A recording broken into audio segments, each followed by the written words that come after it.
two sons, one legendary name, and two very different childhoods. Julian Lennon grew up with absence. Sean Lennon grew up with presence.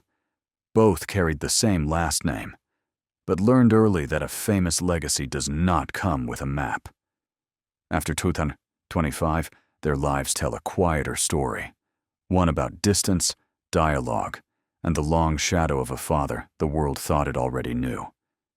If you enjoy thoughtful stories about family, music, and life beyond fame, please like this video and subscribe to the channel.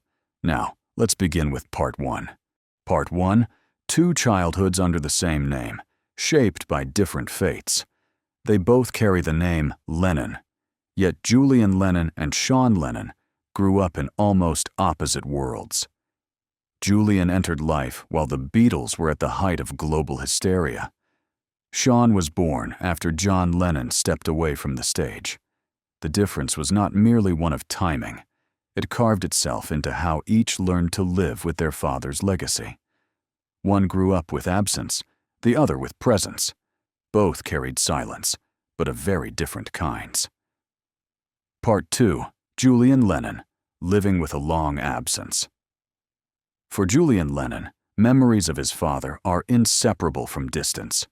His childhood was defined by waiting for a phone call, a rare visit, a recognition never demanded aloud. As he grew older, Julian turned to music, not to recreate John Lennon, but to speak to a space that had never been filled. His songs tend toward introspection and restraint, as if each one were a quiet conversation with a figure who was never fully there. After 2025, Julian continues to live deliberately out of the spotlight, focusing on art, photography, and humanitarian work. When media attention returns to the father-son story, Julian most often responds by not responding at all. This repetition, no argument, no correction, has become a defining pattern. Silence, learned early, remains his chosen form of self-protection. Part 3. Julian Lennon and the refusal of inheritance. There has always been an unspoken expectation surrounding Julian Lennon to become the next John Lennon. Julian has never accepted that role. His music does not issue manifestos. It does not rally movements or declare ideologies. Instead, it seeks repair. Each song feels less like a proclamation and more like an attempt to mend what was left incomplete. A recurring pattern in Julian's life is his decision to remain slightly off-center. When he could claim attention, he steps back. When he could sensationalize family history, he keeps it private. This is not retreat, it is intention. Julian chooses not to allow the past to write the full meaning of his present. Part 4. Sean Lennon, growing up with presence. In contrast, Sean Lennon grew up during the years John Lennon stayed home. Sean remembers a father who cooked, talked, listened, and chose domestic life over fame. That difference shaped everything. Sean did not have to search for his father's image.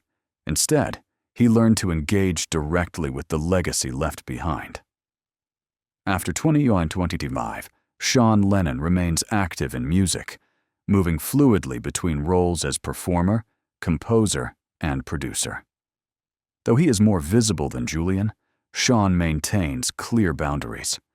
When introduced as the true heir to John Lennon, he often redirects the conversation toward the present, the work at hand, and the person he is becoming. Part 5. Sean Lennon and the burden of continuation. If Julian carries the wound of absence, Sean carries the weight of comparison. His music is frequently measured against his father's, every lyric placed under a historical lens. Yet Sean neither rejects nor surrenders to that pressure. He acknowledges the legacy without allowing it to dominate him. The recurring pattern in Sean's journey is adjustment. When comparison becomes overwhelming, he changes direction. When expectations tighten, he experiments elsewhere. This ongoing recalibration is how Sean keeps the legacy alive, not by repetition, but by evolution. Part 6. Two approaches to the same inheritance. After 2025, the contrast between Julian Lennon and Sean Lennon becomes clearer. Julian chooses distance as a way to heal. Sean chooses dialogue as a way to continue. One moves quietly and inward. The other remains present, but selective. Yet both share an essential discipline. Neither uses their father's legacy as a shortcut. When the public expects grand statements, both brothers respond with restraint. This repeated refusal to dramatize, to exploit private history, becomes the thread connecting two seemingly opposite paths. Part 7. After 2025, when the name steps aside. Beyond 2025, Julian Lennon and Sean Lennon no longer appear driven by the need to justify themselves. The old questions, who is closer to John Lennon, who carries the legacy more honestly, lose their urgency. What remains are two mature artists, each moving at a pace chosen for survival rather than spectacle. Julian continues to seek meaning through humanitarian work and quieter creative pursuits. Sean continues to create, without allowing the past to trap him. In their difference, a subtle truth emerges. John Lennon's most lasting legacy may not be music, but two sons distinct enough to remain whole. Part 8. Closing. Two answers to the same question. Placed side by side, after 2025, Julian Lennon and Sean Lennon do not invite comparison. They offer contrast. Each answers the same question in a different way. How do you live when your name is larger than your life? Julian answers by stepping back. Sean answers by stepping forward with care. The final callback closes the circle. Silence is not escape.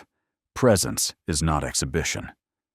John Lennon's two sons chose different paths, yet arrived at the same destination: the right to exist as individuals, unconfined by memory and no longer defined by the past. After 2025, Julian Lennon and Sean Lennon no longer need to be compared. They answer the same question in different ways: how to live when your name is larger than your life. Julian chose distance as a form of healing. Sean chose dialogue as a way to continue. One stepped back, one stepped forward, carefully.